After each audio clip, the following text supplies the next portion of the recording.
उस आरोग्य केंद्र के शुभारंभ पर हम सब यहाँ एकत्र हैं। हमारे बीच में यहाँ के अधीक्षक मंसूरिया जी, CMHO डॉक्टर विष्णु जी और संघ के विभाग संघचालक,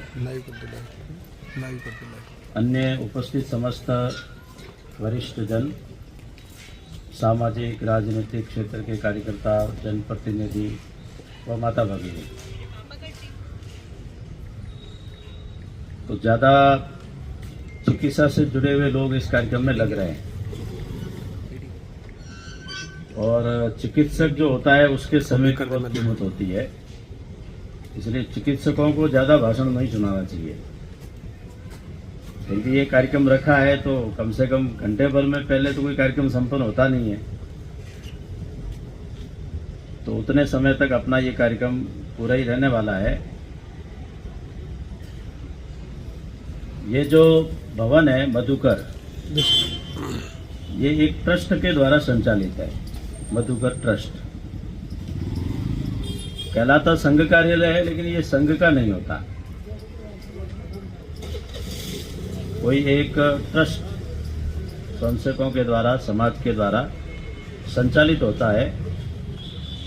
तो ट्रस्ट का भवन और उसके साथ में सेवा कार्य, तो जहाँ जहाँ भी हमारे इस प्रकार के कार्यालय चलते हैं उन सब में और अनिवार्य रूप से कुछ न कुछ सेवा कार्य भी चलने चाहिए।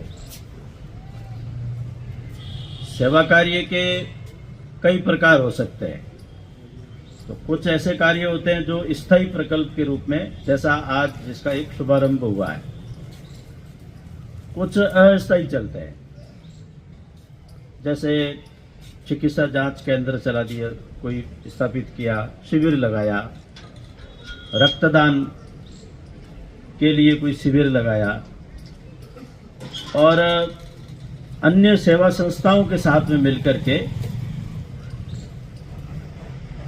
जहां पर चिकित्सा नहीं पहुंचती है, अर्थात जहां चिकित्सा का अभाव रहता है, ऐसी जो अपनी यहाँ बस्तियां होती है, हम संघ की भाषा में उसको सेवा बस्ती कहते हैं, हम कच्ची बस्ती नहीं कहते, पिछड़ी बस्ती नहीं कहते। सेवा बस्ती इसलिए कहते हैं कि वहां पर सेवा की आवश्यकता है और जब अब उसमें कोई भी बिरादरी का व्यक्ति हो सकता है, वहां रहने वाले लोग हो सकते हैं। विशेष करके हम सब देखते हैं कि जब नगरों का विकास होता है तो नगरों के आसपास जितनी भी प्रकार की कॉलोनीज है वो विकसित होती है। प्रारंभ में वो सब कच्ची बस्ती जैसी होती है, सड़क नहीं होती, स्कूल की भी सुविधा कम होती है, तो धीरे धीरे उसका विकास होता है। तो उस विकास के साथ में वहां पर निजी सुविधाएं भी बढ़ती है, लेकिन जो शासकीय सुविधा है वो सीमित होती है। इसलिए एक प्रयास ये भी किया जाता है कि वहां पर चल चिकित्सा वाहन हो सकता है, जिसके अंदर इस प्रकार की चिकित्सकों की एक टीम वहां जाकर के उनका परीक्षण करे और उसके बाद में और कुछ दवाई उसके साथ में भी रहे वो भी दे, या फिर एक फिर सुझाव दे कि आपको चिकित्सालय में आना चाहिए। तो ऐसे बस्ती में जाकर के भी जागरूकता करना और चिकित्सा भी देना, एक ये भी प्रकार चलता है। ऐसे अनेक सेवा संगठन चलते हैं जिसमें संघ के स्वयंसेवक काम करते हैं, लेकिन ये जितने भी सेवा संस्थाएं हैं, यानी एक प्रकार का NGO है, वो समाज के सहयोग से चलता है। अब आपने सुना होगा राष्ट्रीय सेवा भारती, तो एक बड़ा नाम है। कई बार संघ के कार्य के विषय को लेकर के हम एकदम जो संघ से भिन्न मत रखते हैं। संघ का कोई विरोधी नहीं है, हम किसी को विरोधी नहीं मानते। सामने वाला यदि है तो या तो उसकी ना समझिए या हमारी कमजोरी कि हम वहां पहुंच नहीं पाए, लेकिन मत भिन्नता होती है। तो आप ऐसे मत भिन्नता रखने वालों से भी यदि पूछेंगे कि संघ की कोई दो चार अच्छी बातें आपको क्या लगती है, तो वो यही कहेंगे कि संघ के लोग बड़े अनुशासित होते हैं, संघ के जो लोग हैं वो बड़े देशभक्त होते हैं, संघ के लोग हैं वो बड़े हिंदुत्वनिष्ठ होते हैं। तो इन बातों का हमारा ब्रांड है। हाँ, ये कहीं पर भी जाकर के काम खड़ा कर सकते हैं। यानी संगठन चलाना यदि सीखना है तो थोड़ा संघ वालों में घुस जाओ।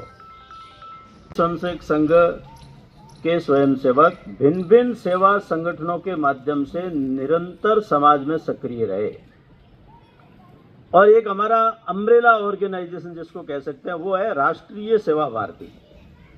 यहां पर सेवा भारती बाड़मेर के नाम से उसका पंजीयन होगा।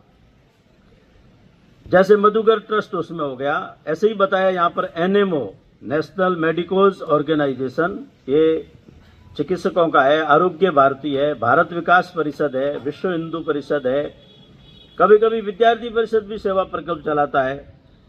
मातृशक्ति के अंदर राष्ट्र सेविका समिति का काम चलता है। तो ये केवल नाम के संगठन नहीं है, संगठन के लिए संगठन नहीं है, ये समाज में सेवा कार्यों के लिए निरंतर सक्रिय रहते हैं। और इसलिए कोविड काल में हमने मिलकर के सेवा कार्य प्रारंभ किया।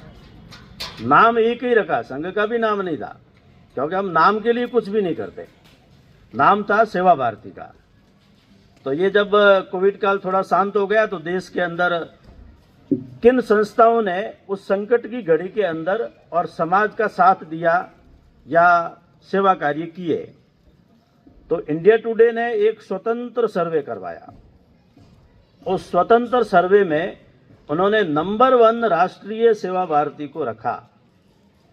जब सेवा भारती कहते हैं तो हम सब उसके अंदर आ जाते हैं सेवा कार्य के नाम से। अब जब हमने किया तो ऐसा कुछ होने वाला है, तो ये तो कुछ ध्यान नहीं था। और इसलिए हम ये कह सकते हैं कि कोविड काल से हमारा एक और ब्रांड बन गया कि ये सेवा कार्य करने वाले लोग हैं। हम एनजीओ केवल मतलब के लिए नहीं बनाते, एनजीओ केवल प्रचार प्रसार, व्यक्तिगत पद प्रतिष्ठा या कुछ कमाने के लिए नहीं बनाते।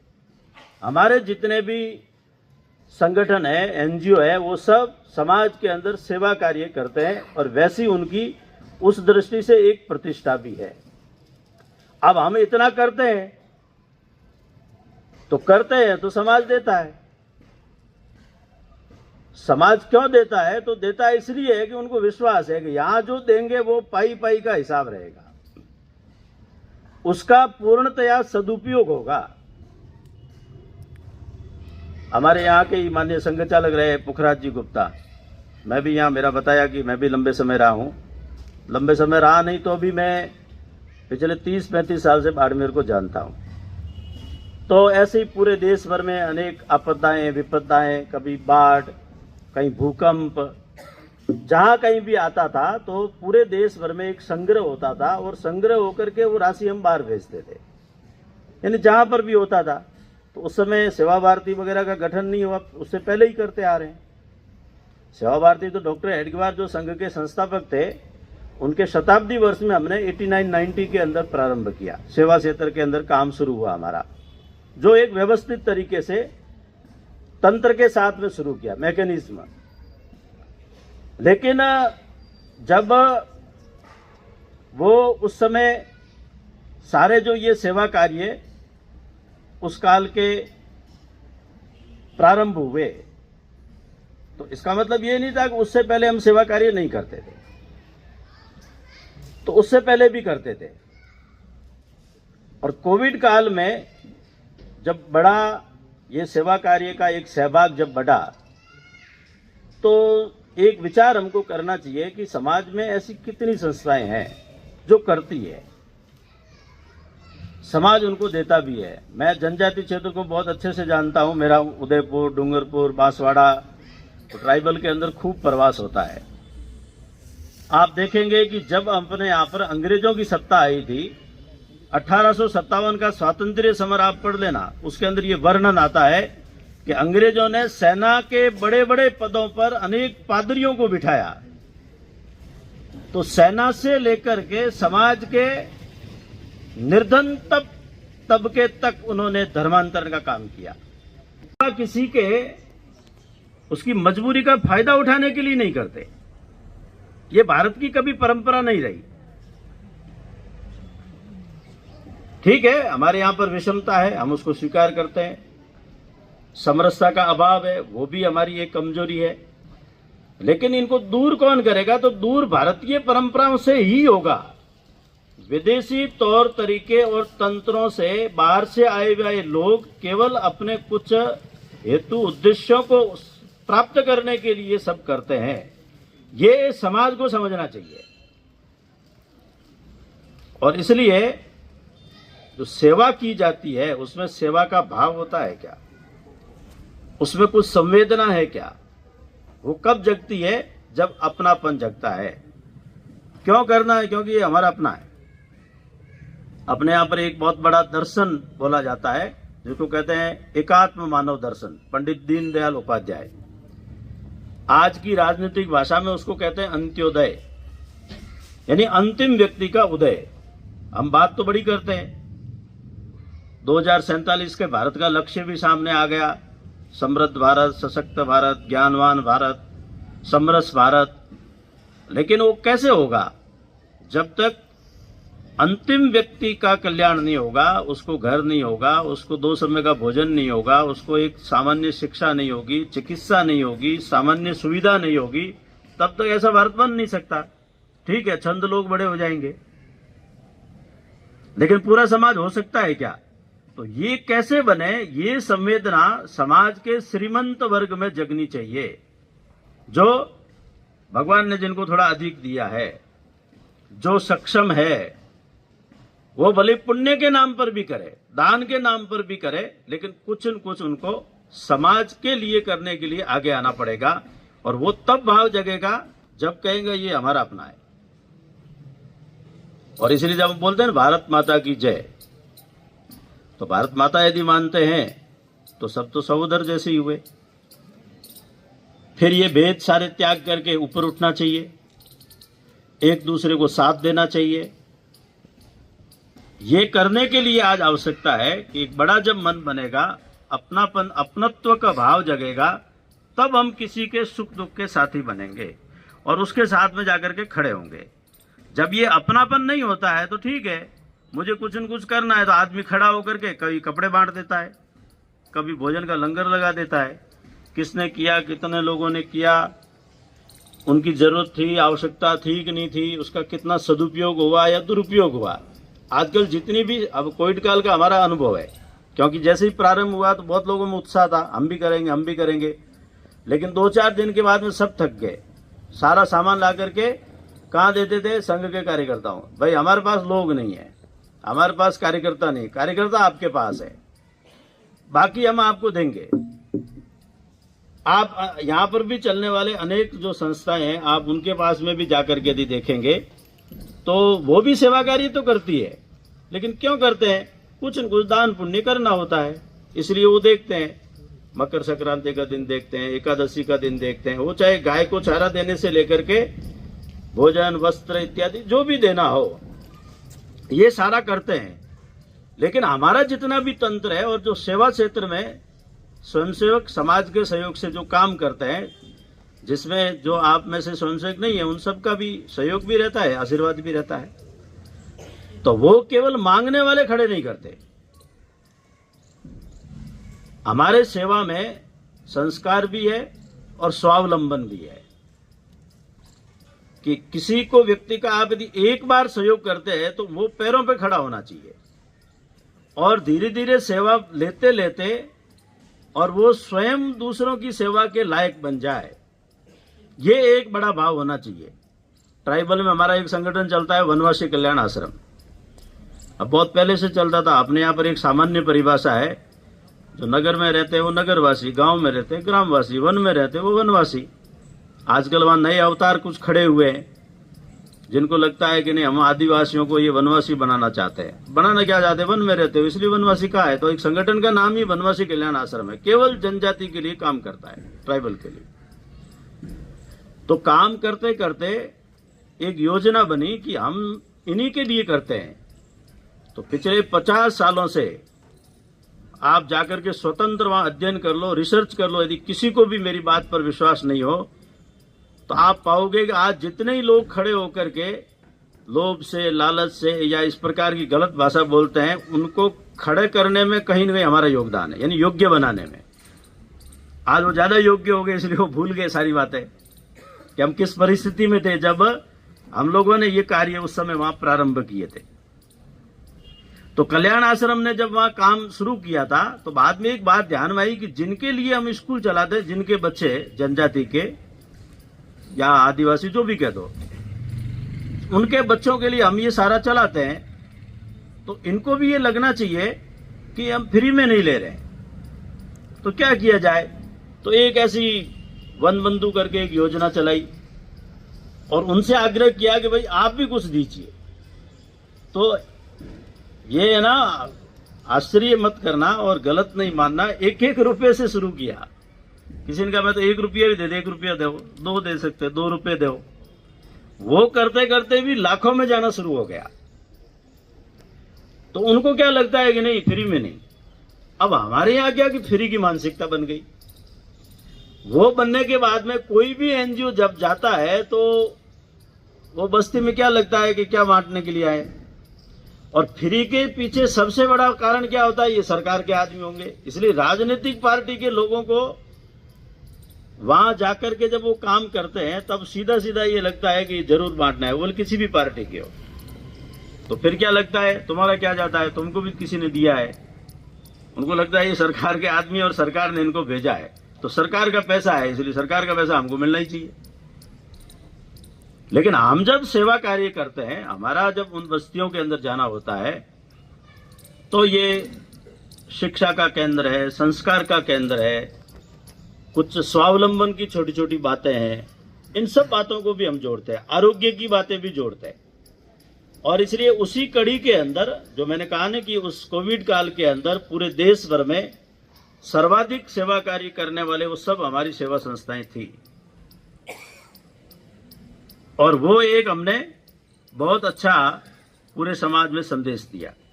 और सबसे बड़ी बात है कि सेवा में कोई भेद नहीं होता।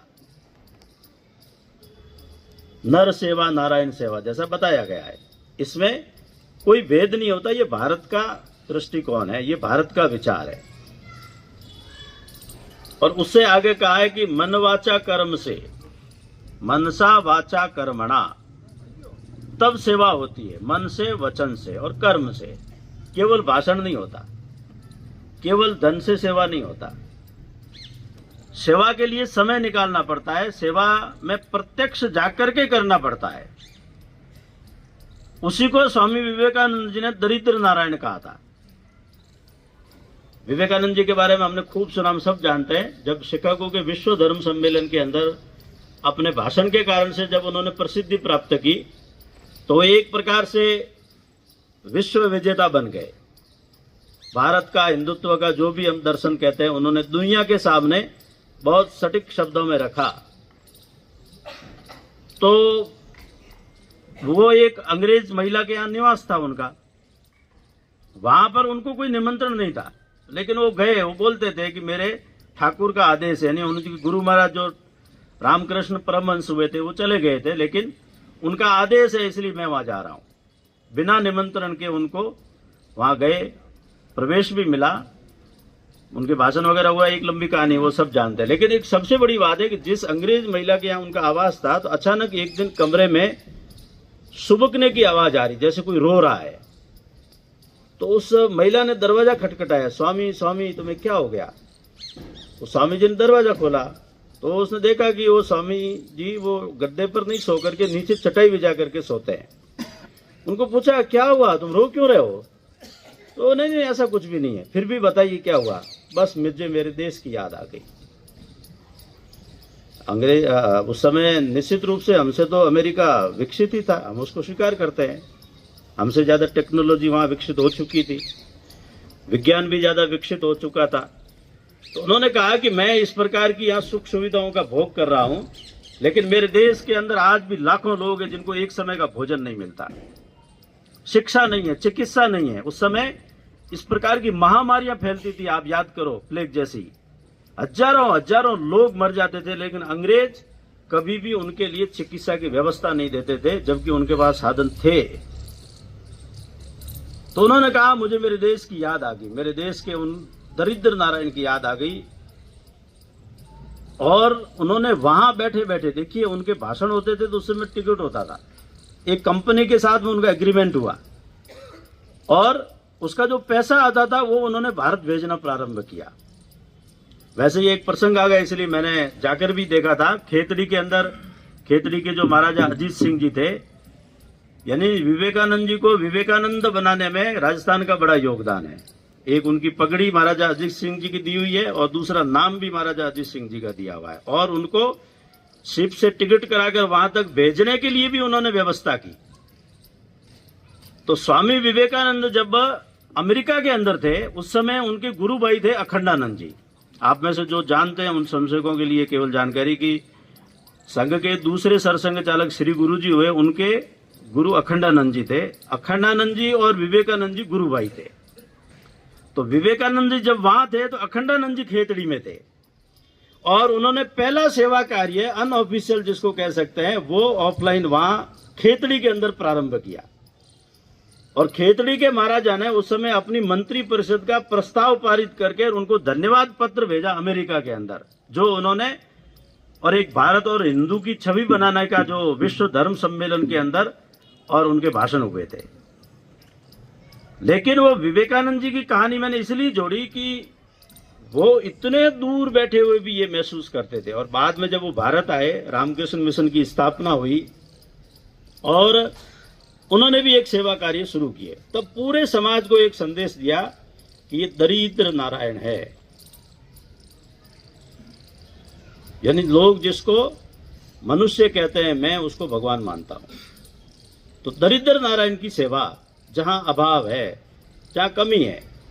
अब किसी ने जन्म लिया है उसका कोई दोष नहीं होता, लेकिन जन्मने वाले के मानवाधिकार होते हैं।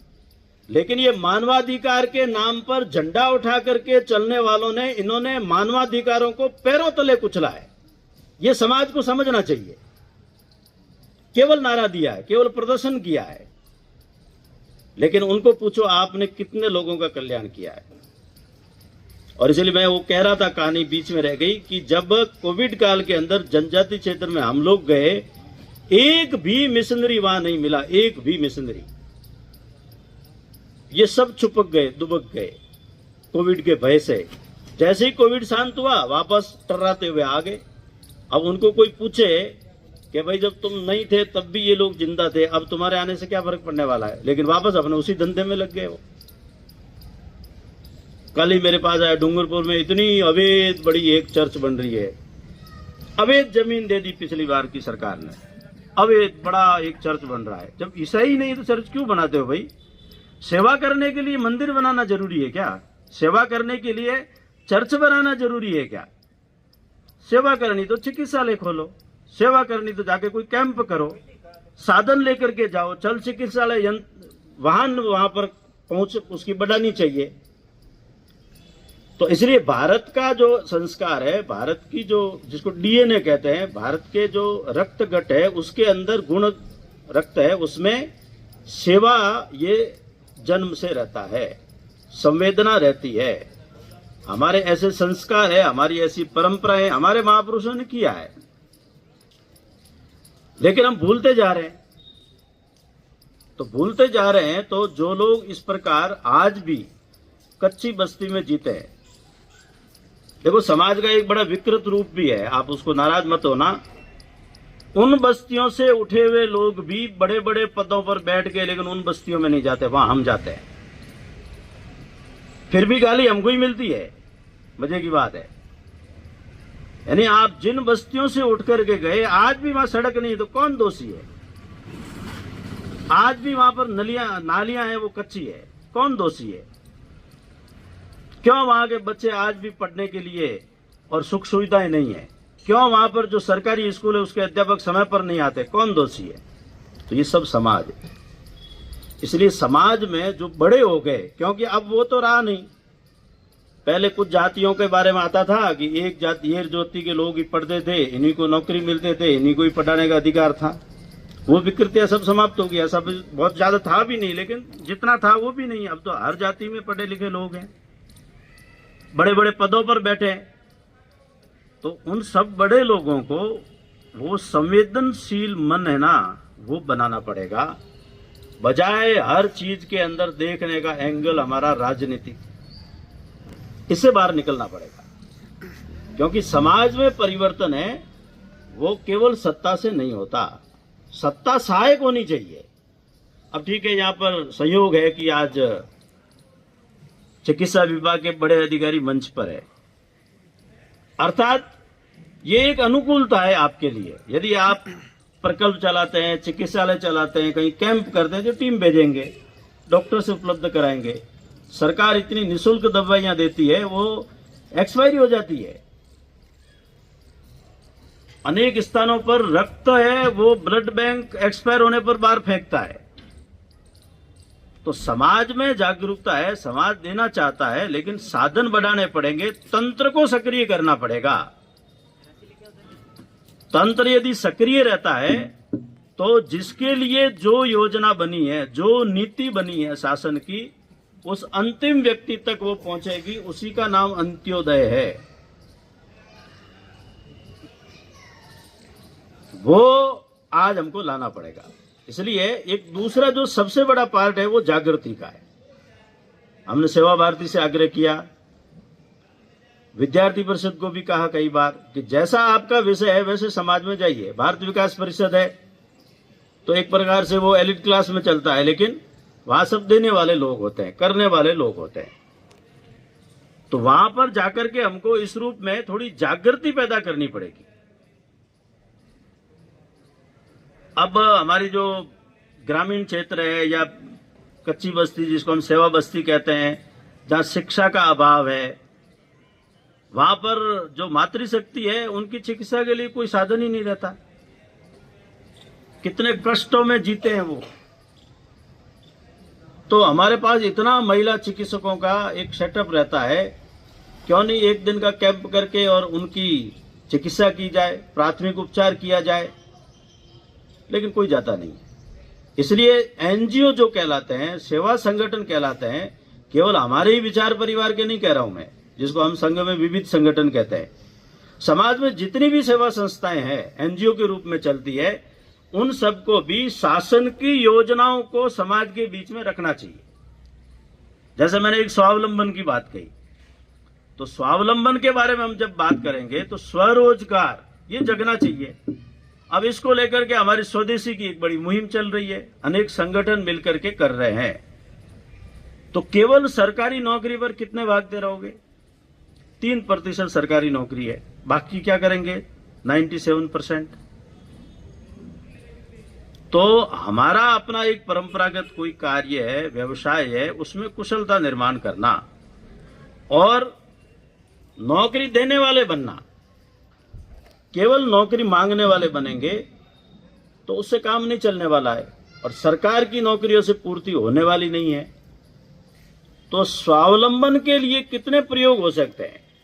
छोटे छोटे प्रयोग है। जैसे सेवा भारती ने छोटी बालिकाएं जो ऐसी सेवा बस्तियों की होती है, उनको मेहंदी लगाने का प्रशिक्षण दिया। अब जब अभी सावे चल रहे ना, तो शादी विवाह के समय घरों के अंदर माताओं बहनों को अपने उस श्रृंगार के लिए भिन्न भिन्न प्रकार की कलात्मक आकृतियां वो मेहंदी के द्वारा भी बनवाती है। अब ये जो बच्चियां हैं, जब से सीख गई कि तो एक एक रात में छोटे छोटे स्थान पर 50-50 हजार से लेकर 1-1 लाख रुपए तक कमाए। अब बाकी लोग ये काम नहीं करते। कोई शब्द आप में से शायद किसी को नहीं सुनना होगा, लेकिन मैं फिर भी बोलूंगा। कौन नहीं करना चाहता है? वो हिंदू आज का। वो 10,000 की नौकरी करेगा, बेटा जॉब कर रहा है, चप्पलें रगड़ता रहेगा, लेकिन अपने घर का काम यदि करता है तो रोज के 2,000 कमाए। और हम जब नहीं करते हैं तो कोई तो करेगा ही। हम इलेक्ट्रिशियन नहीं बनना चाहते, हम प्लम्बर नहीं बनना चाहते, हम लोहे का नहीं करना चाहते, लकड़ी का नहीं करना चाहते, मिट्टी का नहीं करना चाहते, कपड़े की सिलाई नहीं करना चाहते, हम हेयर सैलून नहीं चलाना चाहते, तो कोई तो पूर्ति करेगा ना। सारे रीछ भालू थोड़ी पैदा होंगे, आदमी को कहीं तो जाकर के अपने बाल कटवाना ही पड़ेंगे। तो ब्यूटी पार्लर के नाम पर कर लो, उसका थोड़ा नाम बदल दो, उसके अंदर सुविधाएं बढ़ा दो। इतने लोग पैसे लुटाते हैं। बस हमको नौकरी चाहिए, गवर्नमेंट में नहीं मिली तो जॉब करेंगे, फिर वो डिप्रेशन निर्माण होता है, फिर सुसाइड करते हैं, फिर झगड़े होते हैं। तो क्यों हम अपने इन कार्यों के प्रति स्वावलंबन और स्वरोजगार की भावना को तैयार नहीं करते? कोई भी काम छोटा नहीं होता साहब, कभी भी। तो काम सभी सम्मानजनक है, हमारे पूर्वजन किए हैं। ठीक है, अब वो चला गया, मशीनी युग आ गया, इसलिए पहले हाथ से चमड़ा तैयार करते थे, वो खाल को गला के चमड़ा तैयार होता था, या इस प्रकार की अन्य चीजें बनती थी, वो सारा अब समाप्त हो गया। आज मशीनी युग आ गया,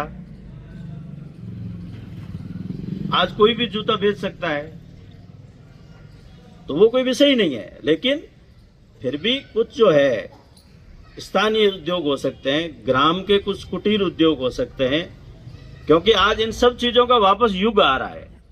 हम नहीं करते हैं तो बहुत बड़ी बड़ी कंपनियां इसके अंदर घुस गई। अब अपने यहाँ के जो है ना रुमा देवी जी, उनका फाउंडेशन है, कितनी महिलाओं को उनको रोजगार दिया। आज हम एक शादी में गए थे, दिलीप जी साथ थे, तो वहां पता चला जिस कार्यकर्ता के बेटे की शादी, उसकी मां ने 10,000 महिलाओं को सिलाई का प्रशिक्षण दिया है। घरेलू महिला है वो, गृहिणी। 10,000 किसको कहते हैं? और अधिकांश है उसका रोजगार करती है। अभी हम क्यों नहीं कर सकते? क्यों? क्योंकि हमारा तो दृष्टिकोण ही बदल गया, भाव ही बदल गया। और फिर दूसरा एक कारण हो गया कि छोटे परिवारों में हम सीमित हो गए। मैं और मेरा परिवार, यही मेरा संसार, पड़ोसी जाए भाड़ में। पड़ोसी क्या, मां बाप के बारे में भी श्रद्धाएं बदल रही है। तो आज आवश्यकता है हम अपने परिवार को संभालें, संस्कारों को दें, अपनी परंपराओं के प्रति दृढ़ निश्चय खड़ा करें, और जो हमारे अपने काम है परंपरागत, उसमें कुशलता निर्माण करें। तो हम पहले से अधिक आज भी कमा सकते हैं। और सबसे बड़ा संकट क्या आएगा? सबसे बड़ा संकट आएगा वो है सामाजिक सुरक्षा का। क्योंकि आपका कहलाने वाला तो एसी का मिस्त्री नहीं बनता, प्लम्बर नहीं बनता, इलेक्ट्रिशियन नहीं बनता, ये सारे काम तो घर में करने पड़ते हैं। फिर जो आएगा वो आपके घर की रेकी करेगा। इसलिए इन सब बातों को केवल सुनना और छोड़ना तक नहीं है, ये करने की बातें हैं। लेकिन आज जो अवसर जिस सेवा कार्य का है, तो ये सब भाव है वो सेवा से जुड़े हुए हैं। और इसलिए इन सब भावों को लेकर के और एक तय किया है कि हर हमारा ट्रस्ट, हर हमारा एनजीओ, हर हमारा सेवा संगठन वो कुछ न कुछ सेवा कार्य चलाए।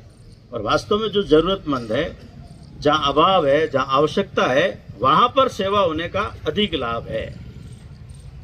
वो गौ सेवा भी हो सकती है, मानव सेवा भी हो सकती है। पशु पक्षी के लिए चुग्गा भी डाल सकते हैं, कुत्ते बिल्ली के लिए रोटी भी दे सकते हैं। तो भारत का ये परंपरागत एक दृष्टिकोण है। ऐसे जब हम सहकार में जीते थे, साथ में मिलकर के सोचते थे, तब आरोग्य की चिंता भी उसी प्रकार की होती थी, वो जीवनचर्या भी ऐसी रहती थी। अब जीवनचर्या बदल रही है तो आरोग्य वैसे भी खराब हो रहा है। तो प्रातः उठने से लेकर रात्रि सोने तक समाज की जीवनचर्या, दिनचर्या भी अच्छी हो, सोचने का नजरिया भी बदले, और एक संवेदना भी जगे, सेवा भी जगे। सेवा से ही समरसता आएगी, सेवा से ही समता आएगी, सेवा से ही विषमता समाप्त हो सकती है। और नर सेवा नारायण सेवा, इससे बड़ा कोई मंत्र हो नहीं सकता। और हमारे यहाँ कहा है, सेवा है यज्ञ कुंड समिधा सम हम जले। तो सेवा तो यज्ञ कुंड के समान है, और उसमें हर व्यक्ति की आहुति लगनी चाहिए। और एक अंतिम बात है कि केवल सेवा बड़े लोगों का काम नहीं, याद रखना, यूथ फॉर सेवा, ये मंत्र भी दिया है, नारा नहीं है। जिस समाज में युवक, यूथ या युवती ये यदि सेवा कार्यों के अंदर, सामाजिक कार्यों में अग्रणी है, तो उसका भविष्य उज्जवल है। और जहां सेवा के अंदर युवक नहीं देखेंगे, यूथ नहीं देखेगा, वो समाज आगे नहीं बढ़ सकता। इसलिए केवल ठीक है उम्र हो गई, अब आपके पास कुछ काम नहीं, जाओ कुछ सेवा करो, तो केवल ये भाव भी गलत है। हर आयु वर्ग को सेवा के अंदर उस रूप में और सहयोग करना चाहिए। और इसलिए ये जो मधुकर ट्रस्ट का आज आरोग्य केंद्र शुरू हुआ, मैंने पहले भी कहा था कि यदि ये आप इसको परमानेंट चलाएं तो इसको उद्घाटन या शुभारंभ करना चाहिए। एक दिन शुभारंभ किया, जोश जोश में कुछ दिन चलाया और अंत में दरवाजा बंद हो गया, तो ऐसे नहीं चलेगा। तो इसका एक टीम बने और वो इसका लगातार भौतिक सत्यापन भी करे, और आसपास जिनके लिए हम खोला है उस सब समाज के बीच में इसकी चर्चा होनी चाहिए, उनको सूचना होनी चाहिए कि ऐसा कोई एक यानी एक फर्स्ट एड का है, ये प्राथमिक उस रूप में हो सकता है। धीरे धीरे इसको योग केंद्र के साथ भी जोड़ सकते हैं। हमारे यहाँ पर बड़ी आयु के कार्यकर्ताओं की जो शाखा लगती है, आप उसमें योग केंद्र भी चला सकते हैं, क्योंकि आरोग्य से जुड़ा वो भी विषय है। तो एक और अच्छा प्रकल्प उस रूप में हो जाएगा, उसमें शाखा लगती है, अंत में प्रार्थना हो जाएगी, उसके बीच में सारा आरोग्य को लेकर के योग है, प्राणायाम है, आसन है। तो एक लोगों के प्रातः जल्दी उठने की इस प्रकार की एक और दिनचर्या भी ठीक होगी। तो ऐसे सामान्य आरोग्य को लेकर के शुरू हुआ ये, तो एक स्वास्थ्य को लेकर के जागरूकता का उपक्रम है, और इसमें हम सब सहभागी बने। इसमें बहुत बड़े धन की आवश्यकता नहीं पड़ने वाली है, क्योंकि स्थान भी बहुत छोटा है। धीरे धीरे यदि ये और चलता है तो इसमें कुछ आयुर्वेद का भी जोड़ सकते हैं, कुछ होम्योपैथी का भी जोड़ सकते हैं, नहीं और भी अन्य पैथियां भी आ सकती है।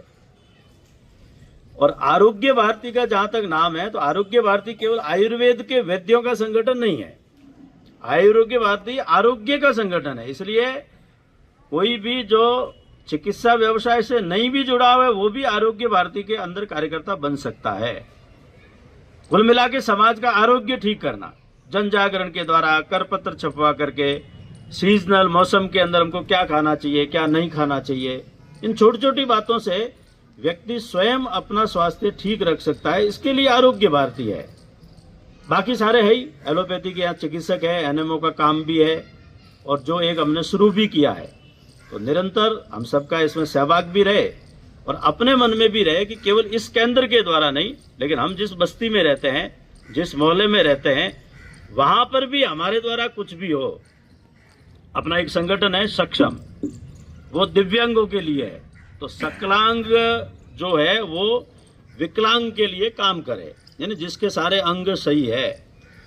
आजकल दिव्यांग शब्द आ गया, तो सक्षम यानी समदृष्टि समता विकास अनुसंधान मंडल उसका पूरा नाम है, उसका शॉर्ट के अंदर बोलते हैं सक्षम। वो दिव्यांगों में काम करता है। तो उन्होंने कोर्निया मुक्त भारत, इसके लिए बड़ा अभियान चलाया था। तो एक नारा दिया है, जीते जीते रक्तदान, जाते जाते नेत्रदान। एक बार सभी दोहराएंगे, जीते जीते रक्तदान, जाते जाते नेत्रदान। तो इस भाव को लेकर के भी सक्षम का काम चलता है। यानी समाज जीवन में कोई भी ऐसा क्षेत्र नहीं है जिसमें सेवा की आवश्यकता नहीं होती, और उस सेवा की पूर्ति कराने के लिए ऐसे संगठन है। और इसलिए अंतिम बात है कि यहाँ पर कुछ मातृशक्ति भी उपस्थित है, अन्य सारे प्रबुद्ध जन भी है, वो सब संघ के स्वयंसेवक भी नहीं है। तो सेवा करने के लिए सबको शाखा में ही आना ये कहीं जरूरी नहीं है, ठीक है ना। हमको कोई अहंकार नहीं है, और ना हम दावा करते हैं कि हम ही श्रेष्ठ है। समाज में बहुत भी अच्छे लोग हैं, सब में देशभक्ति की भावना होती है, लेकिन केवल शाखा में ही नहीं आना। तो अपने आसपास कुछ न कुछ हम उपक्रम चलाएं, जहां अभाव लगता है उनके साथ में हम खड़े हो जाएं। कुछ नहीं तो किसी एक निर्धन की बच्ची को ही गोद लीजिए पढ़ाई के लिए, किसी की बच्ची के विवाह में सहयोग करिए, किसी के बच्चे को पढ़ाने के लिए सहयोग किए। अभी 16 तारीख को मेरे को जयपुर जाना था, तो मेरा प्रवास बना हुआ था, लेकिन कार्यकर्ता है, उन्होंने कहा नहीं आपको 16 को आना ही है। मैंने कहा विशेष क्या है? तो जयपुर में जो बम विस्फोट हुए थे, सीरियल बम का हुआ था जो 12 वर्ष पहले, उसमें अनेक बच्चे अनाथ हो गए। तो ऐसी एक बच्ची उस समय बहुत छोटी थी और उसके पिताजी की मृत्यु हो गई थी। पिछले 2-3 वर्षों से उसकी माँ और दादी इसी बात को लेकर चिंता में थी। तो अपने एक संशय है वहां पर, पंजाबी सभा वगैरह मिल करके, तो उन्होंने पहले भी एक विवाह करवाया था, वो एक मुस्लिम बच्ची थी। उसका निकाह करवाया, लेकिन इनका विवाह उन्होंने किया। और आप देखिए कि इतने ठाट बाट से किया, जिसमें स्वयं गवर्नर साहब गए, डिप्टी सीएम गए, अनेक मंत्री गए। यदि वो सामान्य परिवार में होता तो कोई नहीं होता, तो एक घर की बच्ची की तरह उसको सम्मान दिया, प्रतिष्ठा बनाई। तो समाज में किसी को ये ना लगे कि नहीं मैं अकेला हूं, मेरा कोई नहीं है। तो उसके लिए यदि हम कुछ भी करते हैं तो उसके लिए अनेक दुआएं मिलती है, अनेक प्रकार के लोगों के आशीर्वाद मिलते हैं। तो ये सेवा का जो क्षेत्र है खुला है और व्यापक है, इसको कृपया सीमित ना करें, इसको किसी एंगल से, किसी चश्मे से ना देखें। इसके पीछे छुपा हुआ भाव है वो संवेदना का होता है। उस संवेदना को समझ करके इस सेवा के यज्ञ में हमारी भी आहुति हो, ऐसा एक भाव लेकर हम चलें। उसी दृष्टि से आप सबको यहाँ पर बुलाया था, आप सब आए, मेरी बात को सुना, इसलिए आप सबका आभार। मधुकर ट्रस्ट का भी आभार। सबका बहुत बहुत धन्यवाद। भारत माता की जय।